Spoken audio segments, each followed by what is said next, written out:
चलिए दोस्तों करते हैं स्टार्ट। आइए नेक्स्ट पोएम पे। Bright star by John Keats. Bright star by John Keats. चलिए करते हैं start. Introduction to the poet और इंट्रोडक्शन टू द पोएम हम पढ़ चुके थे। अब सीधे आइए पोएम के ऊपर, ठीक है। मीनिंग्स लिखिए सबसे पहले।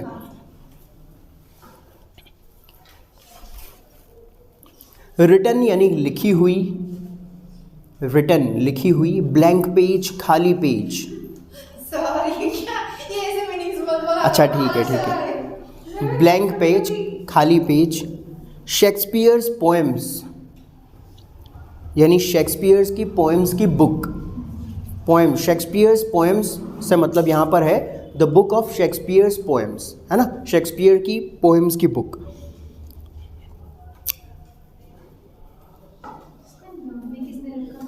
किसना?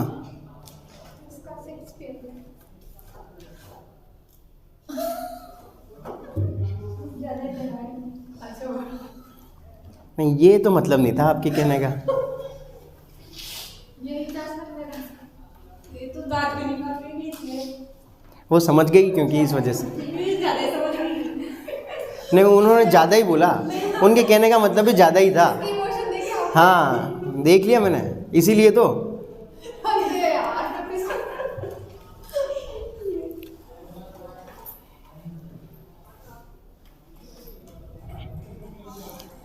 स्टेडफास्ट, स्टेडफास्ट यानी कि एडिमेंट, अडिग। स्टेडफास्ट अडिग रहना, स्टेबल रहना। स्टेबल भी लिख लो ऑब्लिक लगा करके, स्टेबल स्थिर। दाउ यानी यू। आर्ट यानी are, are are a are a are.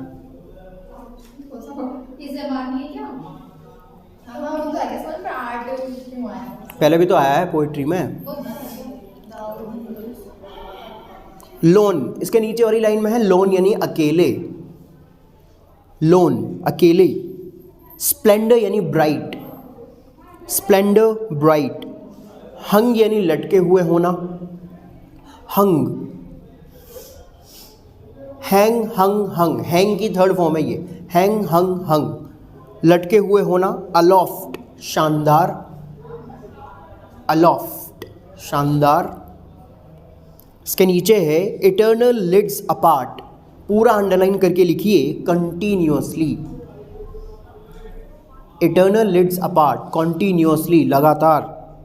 इसके नीचे है नेचर्स पेशेंट। नेचर्स पेशेंट से मतलब नेचर का मरीज नहीं, नेचर लवर, नेचर लवर, प्रकृति से बहुत ज़्यादा प्यार करने वाला।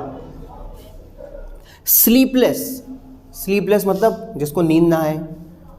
एरेमाइट, एरेमाइट एक कैरेक्टर का नेम है, एक हर्मिट था ये, है ना, एक सन्यासी टाइप ऐसा व्यक्ति था जो नेचर के बीच में रहा करता था, प्रकृति से बहुत प्रेम करता था और अलग रहता था सभी लोगों से। हर्मिट बोलते हैं उसको, हर्मिट। आश्रम में, जंगल में ऐसा आश्रम बना करके ऐसे अलग रहता है ना प्रकृति के बीच में, उसको बोलते हैं हर्मिट।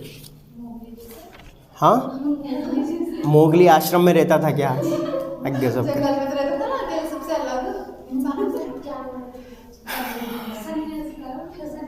सन्यासी टाइप व्यक्ति, सबसे अलग, मोह माया से दूर बिल्कुल।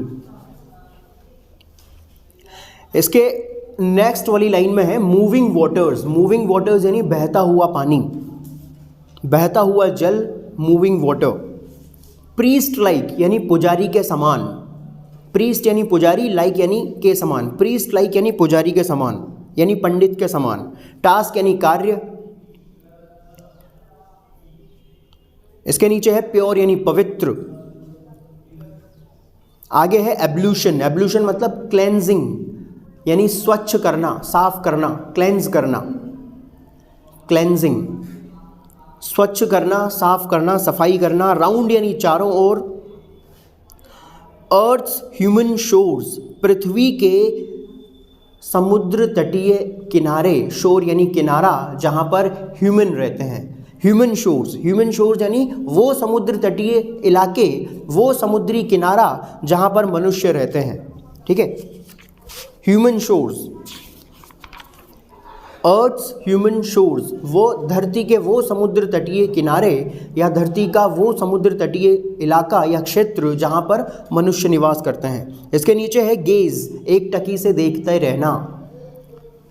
गेज, एक टकी से देखते रहना। सॉफ्ट फॉलन मास्क यानी कि कोमलता से गिरती हुई बर्फ की परत, कोमलता से गिरी हुई, सॉफ्ट फॉलन, कोमलता से गिरी हुई। मास्क से मतलब है बर्फ की परत। ऑफ स्नो यानी बर्फ, upon the mountains and the moors को अंडरलाइन करके लिखिए, मैदानी भाग, मूअर्स मैदानी भाग। इसके नीचे वाली लाइन में फिर से आया स्टेडफास्ट यानी कि स्थिर, अनचेंजेबल जिसे बदला न जा सके। पिलो का मतलब होता है तकिया लगाना, पिलो का मतलब तकिया, और एज अ वर्ब जब अपन इसको यूज करें तो पिलोड यानी तकिया लगाना, ऐसे सिर रखना मतलब है ना, तकिया लगाते हुए इस कंडीशन में सिर रखना।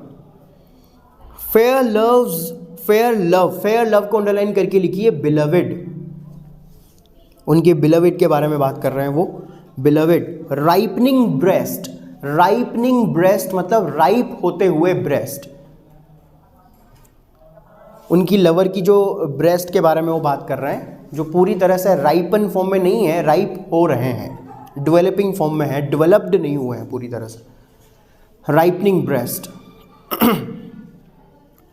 टू फील महसूस करना, फॉरएवर हमेशा। इट्स सॉफ्ट यानी कोमल, फॉल यानी गिर, फॉल एंड स्वेल। अब देखो फॉल एंड स्वेल पूरा अंडरलाइन करके लिख लीजिए आप, फॉल एंड स्वेल। अब देखिए जब अपन सांस लेते हैं ना, जब अपन सांस लेते हैं तो हमारी छाती क्या है, फूलती है, तो ये तो है स्वेल। फिर जब सांस छोड़ते हैं तो ये है फेल, स्वेल एंड फेल। छाती का फूलना, सांस लेते समय छाती का फूलना, स्वेल फॉल। तो अब इसको कैसे लिखना है आप अपने हिसाब से समझ करके लिख लीजिए। सांस फूलना नहीं, हाँ, स्वेल का मतलब छाती का फूलना, सांस लेने की वजह से। अरे नहीं, सांस लेना थोड़ी होगा, नहीं सिकुड़ना नहीं है, सिकुड़ना। स्वेल, सुनो, स्वेल का मतलब आप लिखिए छाती का फूलना, सांस लेने की वजह से छाती का फूलना। तो नीचे लिख लो, सांस लेना मत लिखो, फिर गलत हो जाएगा, समझा करो। अरे अभी समझ जाओगे, फिर बाद में गैप आ जाता है ना, फिर ध्यान नहीं रहता है। ऊपर कहीं भी जहाँ भी स्पेस हो वहाँ पे लिख लीजिए आप, सांस लेने की वजह से छाती का फूलना, स्वेल। और फॉल यानी कि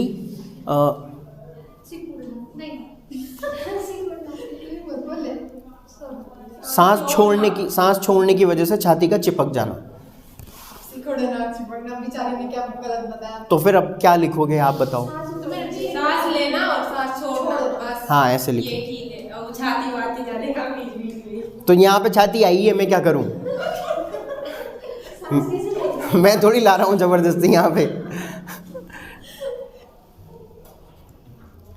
अवेक यानी जागना, फॉरएवर हमेशा। स्वीट यानी कि प्यारा, मधुर। अनरेस्ट यानी बेचैनी। स्टिल यानी शांत, स्टिल अभी भी, एक तो है अभी भी, स्टिल यानी शांत, दूसरे स्टिल का मतलब है शांत।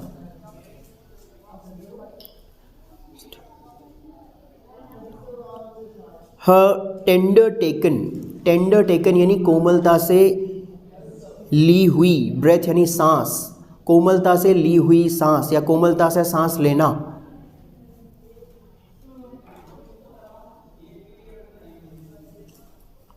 पहले स्टिल का मतलब अभी भी, मतलब कंटिन्यूअसली, लगातार। दूसरा स्टिल शांत। टेंडर टेकन ब्रेथ, कोमलता से सांस लेना। इसके नीचे है सो लिव, एवर, हमेशा। सून, सून का मतलब है अनकॉन्शियस हो जाना, बेहोश हो जाना। अनकॉन्शियस हो जाना, बेहोश हो जाना। पढ़ें?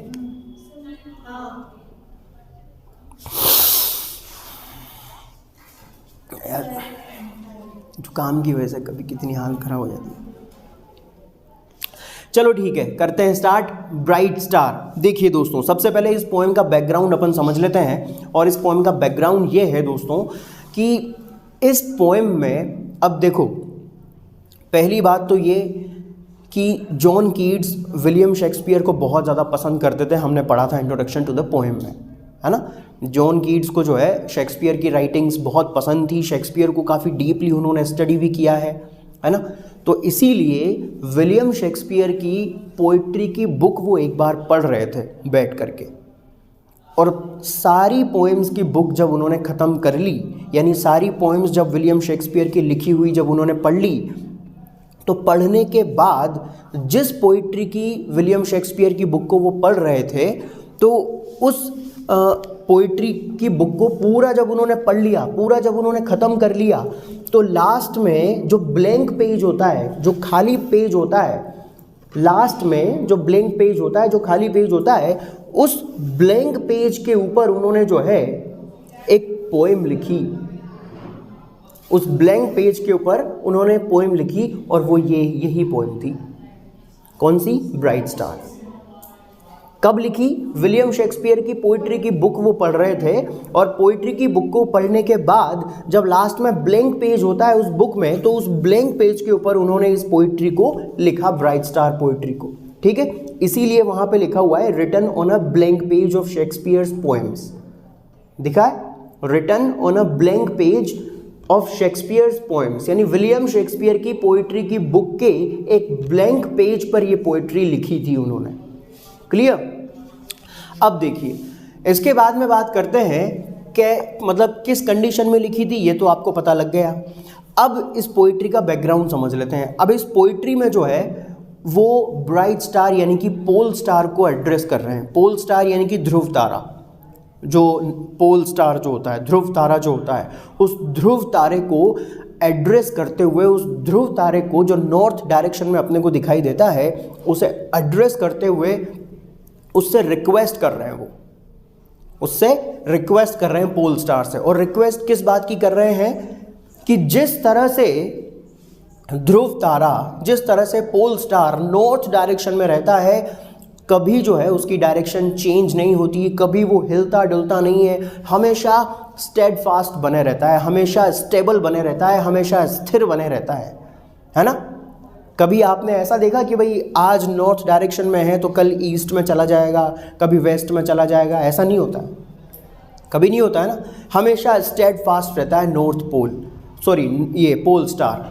ये पोल स्टार जो है हमेशा स्टेडफास्ट रहता है, हमेशा स्टेबल रहता है, हमेशा स्थायी रहता है, और कंटिन्यूसली जो है अपने काम में लगातार जो है लगे रहता है, करता रहता है, स्टेडफास्ट रह करके, स्टेबल रह करके।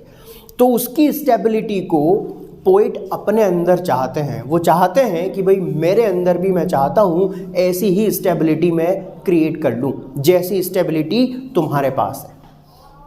यानी जिस तरह से तुम स्टेबल बने रह करके, स्थायी बने रह करके अपने काम में लगे रहते हो, अपना काम करते रहते हो, ठीक उसी तरह से मैं भी चाहता हूँ कि काश मेरे को भी जो है तुम्हारी जैसी जो ये स्टेबिलिटी है, ये जो तुम्हारे अंदर क्वालिटी है स्टेबल बने रहने की, ये स्टेबल बने रहने की क्वालिटी मेरे अंदर भी आ जाए। तो वो अपने अंदर भी उस तरह की स्टेबिलिटी को चाहते हैं कि मेरे अंदर भी इस तरह की स्टेबिलिटी आ जाए जैसी इस पोल स्टार के पास है। और जिस तरह से ये पोल स्टार स्टेबल रह करके अपना काम करता रहता है, बिना हिले डुले स्थिर रह करके, बिल्कुल उसी तरह से जब एक बार मेरे अंदर जब ये स्टेबिलिटी आ जाएगी तो मैं भी अपना काम जो है स्टेबल रह करके इसी प्रकार से करता रहूँगा। तो इसीलिए वो रिक्वेस्ट कर रहे हैं नॉर्थ डायरेक्शन में पोल स्टार से, और रिक्वेस्ट करके क्या मांग रहे हैं? स्टेडफास्ट बने रहने की क्वालिटी यानी कि स्टेबिलिटी मांग रहे हैं। ठीक है, चलिए अब करते हैं start. Bright star by John Keats, written on a blank page in Shakespeare's poems facing a lover's complaint। अपनी इस पोएम को उन्होंने विलियम शेक्सपियर की पोइट्री की बुक के लास्ट यानी कि ब्लैंक पेज पर जो है लिखा था। शेक्सपियर की पोएम के बुक के एक खाली पेज पर जो है ये पोइट्री लिखी हुई थी। एंड फेसिंग, और इस पोइट्री में हम फेस कर रहे हैं यानी कि क्या बता रही है ये पोइट्री? अ लवर्स कंप्लेन, एक प्रेमी की शिकायत इसमें जो है एक्सप्रेस कर रहे हैं। वो एक लवर के रूप में खुद वो जो है अपनी बिलविड के लिए स्टेबिलिटी मांग रहे हैं, मतलब स्टेबल खुद रहना चाहते हैं और स्टेबिलिटी अपने अंदर चाहते हैं। और किसके लिए मांग रहे हैं? अपने बिलविड के लिए, ताकि मैं जो स्टेबिलिटी मेरे अंदर आएगी उस स्टेबिलिटी के साथ मैं जो है अपना काम करता रहूँगा। ठीक है, अब किस काम को करना चाहते हैं वो और किस काम को करने के लिए स्टेबिलिटी मांग रहे हैं पोल स्टार से, वो चीज़ अपने को पढ़नी है। तो ये एक लवर की कंप्लेन है, लवर्स कंप्लेन। ठीक है, एक लवर की कंप्लेन जो है ये पोइट्री बता रही है। अब क्या कंप्लेन है एक लवर की, क्या कंप्लेंट है, क्या शिकायत है एक प्रेमी की? तो वो शिकायत के बारे में अपने को पढ़ना है। क्या चाहते हैं वो पोल स्टार से? देखिए, यहाँ से शुरू हो रही है पोएम अपने। ठीक है, तो ये सोनेट का एग्जाम्पल है, शेक्सपियरियन सोनेट। ब्राइट स्टार, अब देखो एड्रेस किसको कर रहे हैं वो? ब्राइट स्टार को, तो इसीलिए ब्राइट स्टार सबसे पहले आया है। ब्राइट स्टार, ओ चमकीले तारे, यानी कि ओ पोल स्टार। देखो बहुत चमकीला होता है पोल स्टार, चमकीला भी होता है, स्टेडफास्ट भी होता है, तो इसीलिए वो ब्राइट स्टार कह करके पुकारते हैं उसको। O bright star, would I were steadfast as thou art. वो कहते हैं ओ ब्राइट स्टार, ओ चमकीले तारे, काश मैं भी तुम्हारी ही तरह स्टेडफास्ट होता। जितने स्टेबल तुम हो, काश मैं भी जो है उतना ही स्टेबल होता अपनी लाइफ में। Would I were steadfast as thou art, यानी कि जिस तरह से तुम स्टेबल रह करके अपना काम लगातार करते रहते हो, काश उसी तरह का स्टेडफास्टनेस, उसी तरह की स्टेडफास्टनेस काश मेरे अंदर भी होती। काश मैं भी तुम्हारी तरह जो है इतना स्टेबल होता लाइफ में। ठीक है, simile figure of speech use हुई है। ठीक है, not in lone splendour hung aloft the night, और जिस प्रकार से बहुत ही खूबसूरत शानदार रात के समय में तुम चमकते हुए आकाश में लटकते रहते हो। जिस तरह से रात्रि के समय जो बहुत ही शानदार होती है, बहुत ही खूबसूरत लगती है, जब तारे आकाश में जगमगाते रहते हैं, सुंदर क्लाउडलेस नाइट, जिसके बारे में हमने पहले पढ़ा था शी वॉक्स इन ब्यूटी में, जिन्होंने उनकी फेस की ब्यूटी को जो है क्लाउडलेस और स्टेरी नाइट से कंपेयर किया था। तो रात के समय में तारों से जगमगाती हुई जो शानदार रात्रि होती है, उस शानदार रात में किस तरह से तुम नॉर्थ डायरेक्शन में अकेले स्टेबल रह करके, स्थायी रह करके, बिना हिले डुले, बहुत ही शांति के साथ जो है ब्राइटली चमकते रहते हो। बहुत ही सुंदरता के साथ तुम जिस प्रकार से चमकते रहते हो, तो नॉट इन लॉन स्प्लेंडर, तो वो चमक नहीं चाहिए मुझे। नॉट आया है आगे, ध्यान दीजिए, आगे नॉट आया है। नॉट इसीलिए यूज हुआ है यहाँ पर कि जिस प्रकार से उस खूबसूरत रात के समय में बहुत ही शानदार तरीके से अकेले आकाश में जिस प्रकार से वो ब्राइट स्टार चमकता रहता है आकाश में ऊपर, जिसको उन्होंने लटकता हुआ बताया है। लटकता हुआ इसलिए क्योंकि वो बहुत ऊंचा दिखाई देता है। तो जिस प्रकार से उस खूबसूरत रात में, उस चमकीली रात में आकाश में लटके हुए जिस सुंदर तरीके से तुम चमकते रहते हो, तो वो चमक नहीं चाहता हूं मैं। जो तुम जितना ब्राइटनेस और जितनी खूबसूरती के साथ तुम आकाश में, उस सुंदर आकाश में, उस शानदार रात में जो आकाश में लटकते हुए चमकते रहते हो, तो वो ब्राइटनेस नहीं चाहता हूं मैं, वो सुंदरता नहीं चाहता हूं मैं तो सिर्फ तुम्हारी स्टेबिलिटी चाहता हूं। यानी कि जिस तरह से तुम बिना हिले डुले एक स्थान पर रह करके शानदार तरीके से लोन यानी अकेले एक स्थान पर रह करके जितनी सुंदरता के साथ चमकते रह करके अपना काम करते रहते हो, तो वही स्टेबिलिटी मैं चाहता हूँ। काश मेरे अंदर भी वो स्टेबिलिटी आ जाए। तुम्हारी खूबसूरती नहीं चाहिए मुझे, तुम्हारी चमक नहीं चाहिए मुझे, मैं तो सिर्फ चाहता हूँ काश मैं भी तुम्हारी तरह ही स्टेडफास्ट हो पाता। ठीक है। And watching with eternal lids apart, और किस प्रकार से उस खूबसूरत रात में अकेले उस रात में लटके हुए जिस प्रकार से तुम चमकते रहते हो नॉर्थ डायरेक्शन में, और विद इटर्नल लिड्स अपार्ट, और कॉन्टिन्यूसली यानी कि लगातार वॉचिंग देखते रहते हो, स्टेबल भी रहते हो, खूबसूरत रात में, शानदार रात में चमकते हुए लगातार देखते रहते हो। अब देखो नॉर्थ डायरेक्शन में रात का समय है, रात्रि बहुत ही अलोफ्ट यानी बहुत ही शानदार है, तारों से जगमगा रही है, और ऐसी खूबसूरत रात में नॉर्थ डायरेक्शन में आकाश में लटकता हुआ पोल स्टार बहुत ही सुंदरता के साथ चमक रहा है।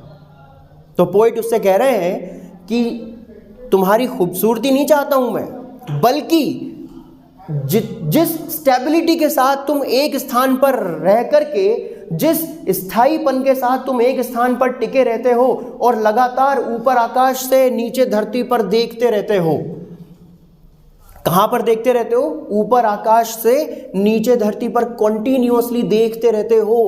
तो जिस स्टेबिलिटी के साथ तुम इस काम को करते हो, वो स्टेबिलिटी मैं चाहता हूं काश मेरे अंदर आ जाए। तुम्हारी खूबसूरती नहीं चाहता हूं मैं, तुम्हारी ब्राइटनेस नहीं चाहता हूं, बल्कि जिस स्टेबिलिटी के साथ तुम आकाश में ऊपर लटकते हुए लगातार नीचे धरती पर देखते रहते हो, लाइक नेचर्स पेशेंट, बिल्कुल एक प्रकृति प्रेमी स्लीपलेस एरेमाइट की तरह।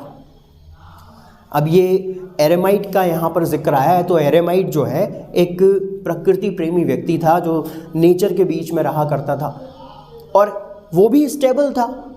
स्टेबल इसलिए था क्योंकि प्रकृति से जुड़ा हुआ था और वहीं पर रहता था, और एक टकी से जो है मतलब एक टकी से मतलब वहीं पर रह करके उसने अपने आप को इतना बाउंड कर रखा था कि नेचर के बीच में ही उसको रहना है, कहीं और नहीं जाना है, प्रकृति के बीच में रहना है। नेचर से बहुत प्यार करता था, तो उसका ये प्यार जो है, उसके दिल में जो ये प्यार था नेचर के लिए, वो कभी रिप्लेस नहीं होने दिया उसने, है ना।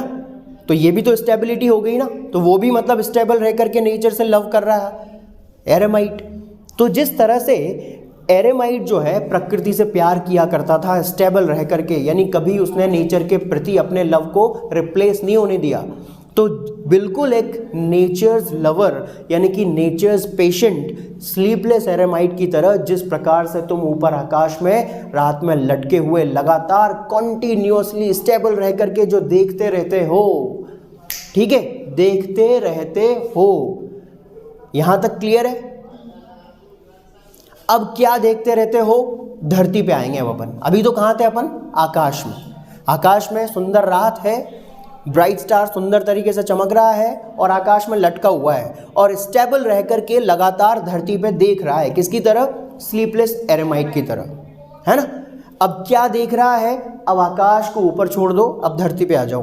वो डोरेमोन वाला हेलीकॉप्टर लगा लो, पर पर पर पर पर पर पर पर पर पर पर पर अब नीचे धर। हाँ हाँ, जोन सा भी कॉप्टर हो, वो अपने को क्या मतलब है। हाँ, कोई सा भी मतलब, ठीक है, जो भी कॉप्टर है, जो भी लोकी का कोप्ता वोप्ता जो भी है, उसको छोड़ करके नीचे आ जाओ धरती पे, ठीक है। नीचे धरती पर आ गए। अब क्या देखता रहता है वो स्टेबल रह करके आकाश से?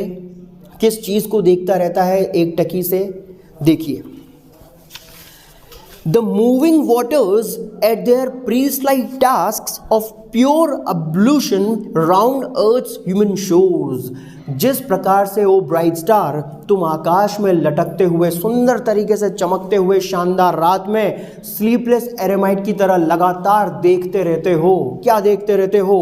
नीचे धरती पर जो बहता हुआ पानी है, नदियों का जल, नदियों का, समंदर का जल जो बहता हुआ रहता है, उस बहते हुए पानी के बारे में बात कर रहे हैं। जिस तरह से तुम ऊपर आकाश से नीचे धरती पर लगातार जो बहता हुआ जो जल है, नदियों का, समंदर का, जो बहता हुआ पानी है, वो पानी eight there priest like task, उन नदियों को तुम देखते रहते हो। किसको? मूविंग वाटर्स को, नदियों को तुम देखते रहते हो। यहाँ पे नदियों का, समंदर का जो पानी है नीचे धरातल पर, उस पानी को तुम लगातार देखते रहते हो। अब वो पानी क्या काम करता है उसके बारे में बात हो रही है यहाँ पे। वो जो बहता हुआ पानी है, नदियों का, समंदर का जो बहता हुआ वो जो जल है, वो क्या काम करता है उसके बारे में बात हो रही है। देखिएगा, तो वो बहता हुआ जो पानी है, eight there priest like task, पुजारी के समान वो अपने कार्य में लगा रहता है। वो जो नदियों का, समंदर का जो बहता हुआ पानी है, वो पुजारी के समान अपने कार्य में लगा हुआ रहता है, पुजारी के समान अपने कार्य को करता रहता है। अब पुजारी का काम क्या होता है? मंदिर में पूजा करना, भगवान की सेवा करना।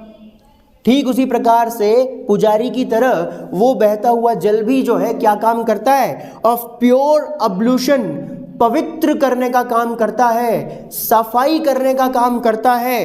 राउंड अर्थ ह्यूमन शोर्स, इस धरती के चारों ओर समुद्र तटीय जो क्षेत्र हैं जहां पर काफी सारे मनुष्य निवास करते हैं, उन सभी समुद्र तटीय क्षेत्रों को, उन किनारों को वो धोने का काम करता है, उसको स्वच्छ करने का और पवित्र करने का काम करता है।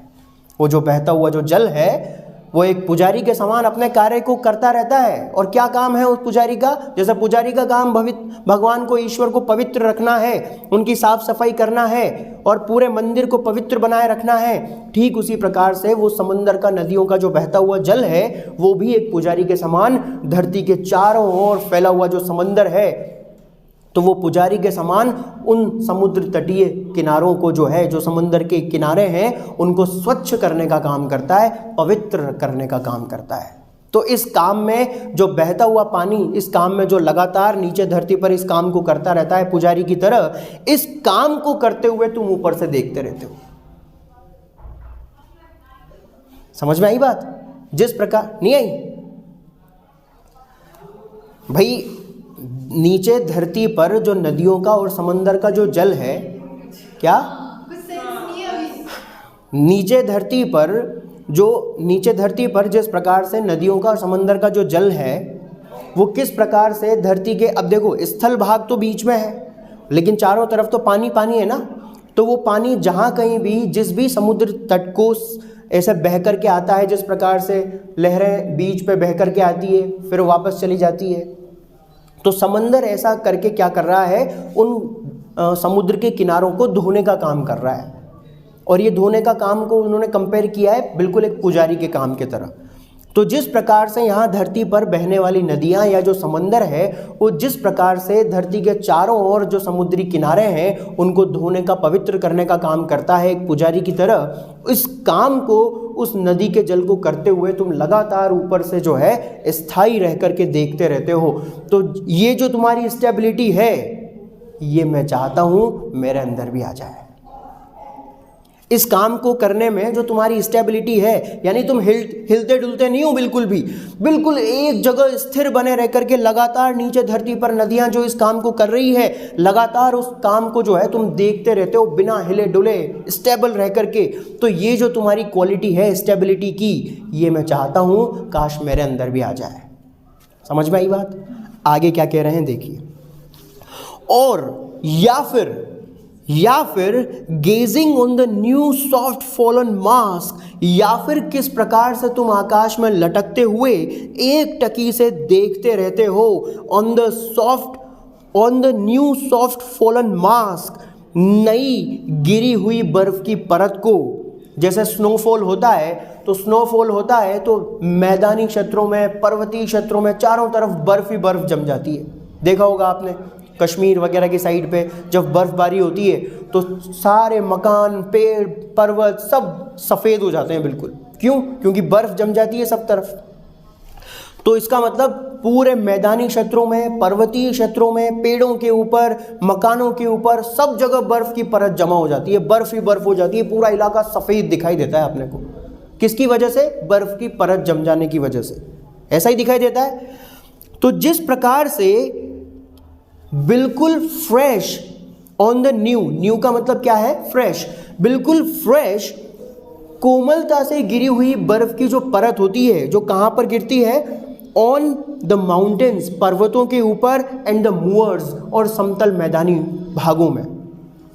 जिस प्रकार से समतल धरती पर नीचे समतल मैदानी भागों में या पर्वतों के ऊपर जो सॉफ्ट फॉलन मास्क होती है, यानी कि जब बर्फबारी होती है तो बर्फबारी होने की वजह से चारों तरफ जो बर्फ की परत जम जाती है, मैदानी क्षेत्रों में भी और पर्वतीय क्षेत्रों में भी, तो जिस प्रकार से ऊपर तुम नीचे धरती पर होने वाली इस बर्फ की बारिश को, यानी कि स्नोफॉल को लगातार देखते रहते हो ऊपर से। भाई या तो तुम नदियों को अपना काम करते हुए देखते रहते हो, या फिर नीचे धरती पर मैदानी क्षेत्रों में या पर्वतीय क्षेत्रों में जो बर्फबारी होती है, उस बर्फबारी की वजह से चारों तरफ जो बर्फ की परत जम जाती है, उस बर्फ की परत को भी कंटिन्यूअसली एक टकी से देखते रहते हो। समझ में आई? तो इस काम को करने में जो तुम्हारे अंदर स्टेबिलिटी होती है, काश इस तरह की स्टेबिलिटी मेरे अंदर भी आ जाए। ये इस तरह का काम नहीं करना चाहते हैं, वो केवल इस तरह के काम को करने में जो स्टेबिलिटी है, जो स्थिरता है, वो स्थिरता वो अपने अंदर भी चाहते हैं। स्टेबिलिटी चाहिए स्टेबिलिटी चाहिए उनको, उसमें नहीं पड़ी हमारे। यही तो बात है।